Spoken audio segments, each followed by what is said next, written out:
Sawubona Phutsaneni, unjani? Phutsaneni, la ngine-story nje esincane ngisacela ukudlulisela sona. Nami ngiwomunye nami wabantu abake cishe bafela into engekho, bafela amanga. Into yakenzeka la Phutsanele, ngingalahlekelwa umfowethu. Ekulahlekeleni umfowethu kwangimele Phutsanele ngingene kule mkhakha lo lokuthi ubhuti wami bewuhamba. Mengingena Phutsanele kulento ngifuna ukuyibona ukuthi lento kanjani, hayi ngase ngibona manje, hayi lento le inzima Phutsanele. Ngenziswa zonke izinto Phutsanele zakhona la, ngenziswa zonke izinto. Hayi ngase ngiqhela nje Phutsanele. Ngiqhela phela nama angifuni nami bebone babona. Ngase ngithi ngiyazimadanisa namaphoyisa. Ngithi phela ngifuna ukubachazela ukuthi kunento eyenzeka kanje endaweni yokuthi nokuthi. Hayi abantu bomthetho-ke bangayidlala indima yawo, kwabe yibona abangibulalisayo.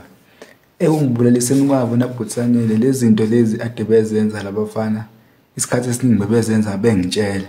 Isikhathi esiningi bebezenza ezinye zazo ukuthola ukuthi nje siyazi kunama group chats nje esiba nawo mhlawumbe izinto ezixoxwayo.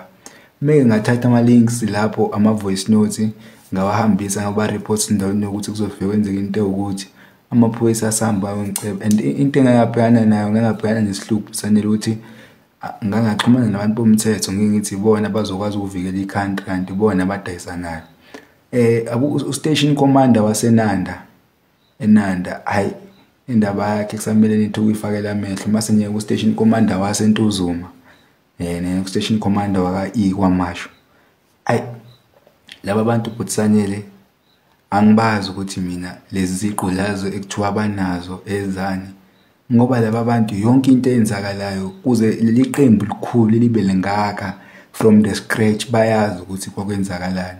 Yibona abaziyo bonke izinto abazaziyo labantu laba baphezulu. Kodwa meke wathi uyasiphazamisa lezi zingane zizohlala ikwazi ukuthi ubani, zizothola ukuthi ubani owenza zonke lezi zinto.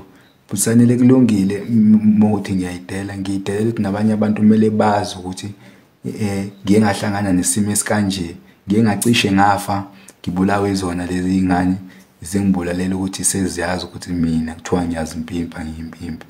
Cha nje Phutsanele, ikona lokho engifuna ukukudlulisa kuyimanje emoyeni wami ngibuhlungu, ngoba ngangazi ukuthi thina mesikhala kuzomela isikhale abantu bomthetho, kanti labantu esikhala kubona bona abazizweli, bona basifuna sife. Kahle hle Phutsanele, into ekhulumayo laphana lezi ngane inemali kakhulu. Ekubeni nemali kakhulu zikwazi ukukuthengela iphoyisa. Lezi ngane zikwazi ukuhambela ngevan lamaphoyisa ebhalwe ibranch yakhona leyo ndawo.